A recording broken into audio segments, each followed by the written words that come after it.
It's not polite. जंग जीतने के लिए 3 चीजों की बहुत अहमियत होती है, गैरत, ईमान और अकल। लेकिन यकीन कीजिए पाकिस्तानी कौम यानी आप इन तीनों चीजों से खाली हैं। आज मैं आपको मायूस नहीं करूंगा, बल्कि आप लोगों को हकीकत दिखाऊंगा, आप लोगों को आईना दिखाऊंगा। आप लोग वो कौम है कि जिनके इंतहाई संगीन और परेशान कुन हालात में जब आपकी शहरत काटी जा रही थी, तब भी पाकिस्तान के यूट्यूब पर ट्रेंडिंग में ड्रामे और गाने थे।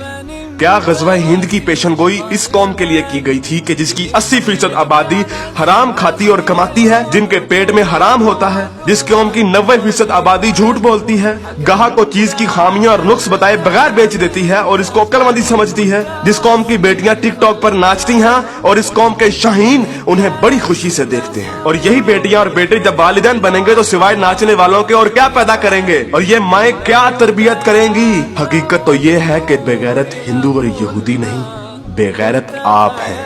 आप पाकिस्तानी बेगैरत हैं। आप लोग वो कौम हैं जो वैसे तो सारा साल इमाम हुसैन के मुकद्दस नारे लगाती रहेगी, लेकिन जब वाकई में कश्मीर मैदान करबला बनेगा तो सारी कौम वही कुफा वाले बन जाएंगे जिन्होंने इमाम हुसैन से कहा था कि आप आए, हम आपका साथ देंगे, लेकिन जब वक्त आया तो कोई अपने घर से नहीं निकला।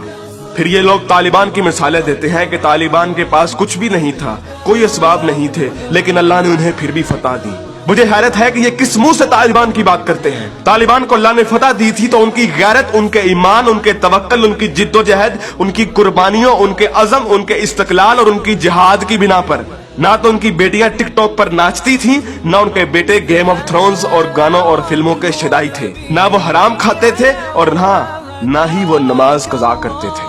कश्मीरी तो बेवकूफ है कि उन्होंने इस कौम से सारी उम्मीदें लगाई हुई हैं, जिस कौम के नौजवान मुजाहिद भी हैं और मुफ्ती भी हैं, लेकिन सिर्फ फेसबुक, ट्विटर और इंस्टाग्राम के। बल्कि लोग नौजवानों को और इस यूथ को बहुत सराहते हैं, कहते हैं कि ये पाकिस्तान का एसेट है, लेकिन मैं ये कहता हूँ कि ये नौजवान लानत है। इस वक्त पाकिस्तान की तकरीबन तमाम यूनिवर्सिटीज फहाशी, फहशगोई, गलाजत, नशा, इश्क व माशूकी का अड्डा बनी हुई है। इन नौजवानों ने इस्लाम को मजाक बना दिया है। इन्हीं नौजवानों ने मॉडर्निज्म के नाम पे फहाशी और बेहयाई को रिवाज दिया है। हर लड़की आजकल टाइट्स पहन के फिरती है। इस्लाम और तहजीब का कोई नामो निशान ना यूनिवर्सिटीज में है, ना कॉलेजेस में।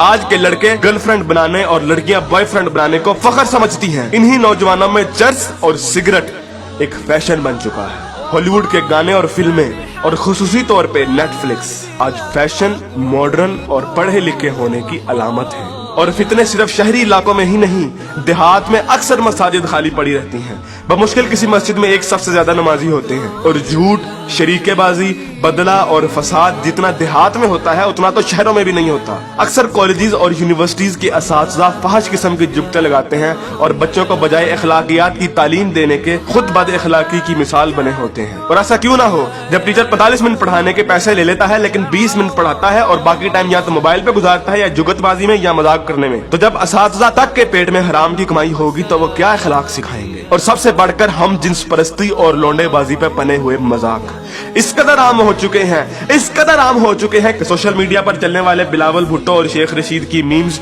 इस कदर आम हो गई हैं कि जैसे ये कोई मसला ही नहीं, जैसे ये कोई खिलाफे इस्लाम, खिलाफे तहजीब कोई बात ही नहीं। ये फितना मजाक मजाक में इस कदर आम हो गया है कि अब तो कोई स्कूल, कोई कॉलेज, कोई यूनिवर्सिटी से मुस्तस्ना नहीं। जिस कौम के बच्चे 12-12, 13-13 साल की उम्र में स्कूलों से ही फहाशी और पोर्नोग्राफी के मरीज बन जाते हैं, तो क्या वो हवस के पुजारी नहीं बनेंगे? ऐसी जगह ज़ैनब जैसे केस सामने नहीं आएंगे तो और क्या होगा? मुझे हैरत होती है कि हर बंदा मीडिया को तनकीद का निशाना बनाता है, हर बंदा मीडिया को फहाशी का असल कसूरवार ठहराता है, लेकिन खुद को कोई जिम्मेदार नहीं ठहराता, जो उस मीडिया को बड़े शौक और बाकायदगी से देखता है और उस मीडिया को अरबों रुपए का बिजनेस भी देता है।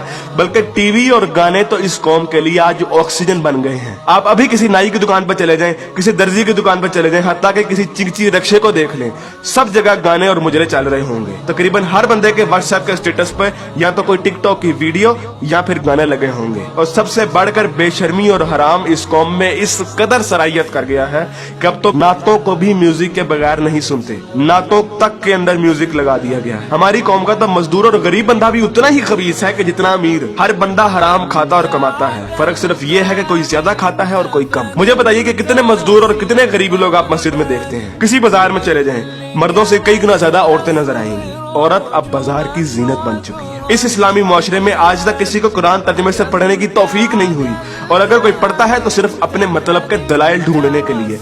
बरेलवी कुरान खोलते हैं तो ईद मिलादुन नबी को सही साबित करने के लिए। शिया कुरान खोलते हैं तो जुलूस और मातम को सही साबित करने के लिए। तबलीगी जमात वाले कुरान खोलते हैं तो सिर्फ तबलीग के दलाइल ढूंढने के लिए। औरतें कुरान खोलती हैं तो मर्दों को निगाहें नीची करने वाली आयत दिखाने के लिए, और मर्द कुरान खोलते हैं तो औरतों को पर्दा करने वाली आयत दिखाने के लिए। और बहुत सी अवाम तो ऐसी है कि जो सिर्फ और सिर्फ वजीफे करने के लिए कुरान खोलती है। यानी इन लोगों ने कुरान को अल्लाह की किताब नहीं बल्कि टेलीफोन डायरेक्टरी बना दिया है। अपने मतलब का नंबर निकाला और डायरेक्टरी बंद। उलमा भी इन लोगों को कुछ नहीं कहते हैं। हर जुम्मे पे उलमा सिर्फ फजाइल की बातें करते हैं, कभी लोगों को ये नहीं कहते कि बेगैरती से कैसे बचा जा सकता है, बदगुमानी से कैसे बचा जा सकता है, झूठ से और फ्रॉड से कैसे बचा जा सकता है। उलमा भी लोगों को नहीं कहते कि कुरान तर्जुमे के साथ पढ़ो और सुनो कि तुम्हारा रब तुम्हें क्या कहता है। और यकीन कीजिए कि जब आप कुरान तर्जुमे के साथ पढ़ेंगे तो आपको अंदाजा होगा कि एक बार सुभान अल्लाह या 100 बार कलमा पढ़ने से जन्नत नहीं मिलनी। अमल करना पड़ता है, अमल। लेकिन हमारे मीठे मीठे उलमा और मुबल्लिग सिर्फ और सिर्फ मोहब्बतें बांटने पर जन्नतों का वीजा दे देते हैं। जिस मुल्क में दुनिया में सबसे ज्यादा ईद मिलादुन नबी मनाई जाती हो, मुहर्रम के जुलूस निकलते हो, तबलीगी जमात वाले तबलीग करते हो, वही मुल्क दुनिया में करप्शन और झूठ और हराम कमाने में सबसे आगे है। तुम लोग कुर्बानी के लिए जानवर भी लेते हो तो सिर्फ लोगों को दिखाने के लिए, अपना स्टेटस कायम करने के लिए। यकीन कीजिए असल गद्दार आप हैं। कायदे आजम अल्लामा इकबाल और 50 लाख शोहदा के लहू से गद्दारी की है आपने, पाकिस्तान से गद्दारी की है आपने, और सबसे बढ़कर अल्लाह और उसके रसूल से गद्दारी की है आपने। ग़ज़वा उहद में जब सहाबा ने हुज़ूर अकरम सल्लल्लाहु अलैहि वसल्लम की एक छोटी सी नाफरमानी की थी तो उस छोटी सी नाफरमानी की बिना पर अल्लाह ने मुसलमानों को बहुत बड़ी शिकस्त दी। हालांकि वो सहाबा थे और अल्लाह के रसूल भी उनमें मौजूद थे।